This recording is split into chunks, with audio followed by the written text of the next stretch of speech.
Hello, আসসালামু আলাইকুম। আমি মোহাম্মদ নাসির বলতেছি, বাংলাদেশ, একজন প্রবাসী বাংলাদেশী। তো আমার ছোট ভাই আসতেছে, আসার সময়ই এবার নতুন একটা নিয়মের সার্টিফিকেট নিতে হবে, যেটা হলো তাকামুল সার্টিফিকেট।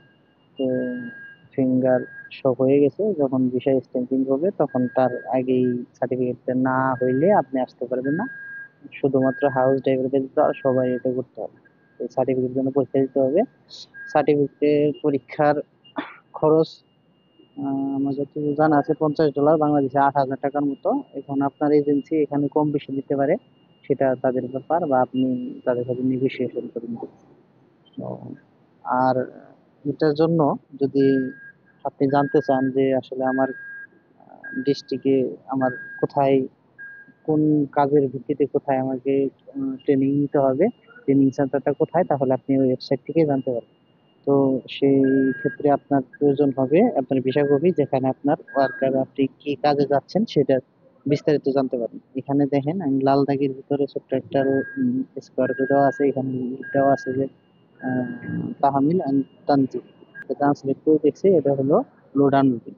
তো এখানে যাইয়া লোড আনলোডিং, তারপরে আপনাকে একটা ওয়েবসাইটে যাইতে হবে, এটা হলো সৌদি ওয়েবসাইট।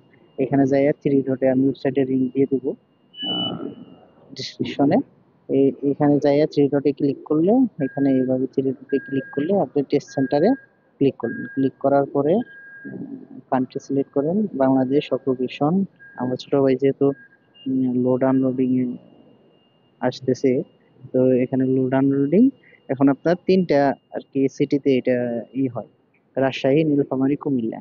আপনি হয়তো অন্য কিছু দিলে অন্য কোনো সিটিতে হতে পারে, কিন্তু আমার লোড আনলোডিং এ রাজশাহী, নীলফামারী, কুমিল্লা। আমি যদি দেখি যে রাজশাহী সিলেক্ট করি, রাজশাহী সিলেক্ট করার পর সার্চ দিলে অবশ্যই সেখানকার আপনার ঠিকানাটা আইসা পড়ছে। এইভাবে আপনার হলো ট্রেনিং সেন্টার বের করতে অবশ্যই আপনার এজেন্সির দ্বারাই সবকিছু করতে হবে।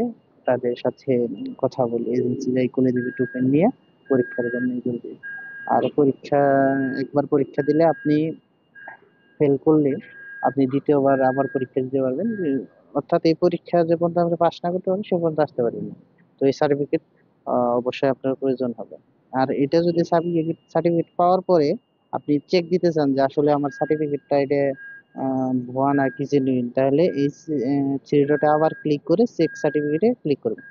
এখানে পাসপোর্ট নাম্বার এবং এখানে আপনার সার্টিফিকেটের যে সিরিয়াল নাম্বারটা দেওয়া থাকবে, সেটা অনুযায়ী এখানে ভেরিফাই করে আপনি এখানে এই ওয়েবসাইটের মাধ্যমে যাচাই করতে পারবেন। দেখি আমার ছোট ভাই পরীক্ষা দিয়ে নিক, ও সার্টিফিকেট আসলে পরীক্ষা দেওয়ার পরে পাশ করলে সার্টিফিকেট আসলে সেখান থেকে সিরিয়াল নাম্বার নিয়ে আমি এখানে সার্চ দেব। তো পরবর্তী কিভাবে সার্চ দিতে হয়, কিভাবে জানবেন যে আসলে এটা সার্টিফিকেটটা আপনার কতটুকু কার্যকর, ভুয়া কিনা। তো সেক্ষেত্রে পরবর্তী ভিডিওর জন্য দেখার জন্য অনুরোধ করছি। তো সাবস্ক্রাইব করে আমাদের পাশে থাকুন পরবর্তী ভিডিও দেখার জন্য। ধন্যবাদ।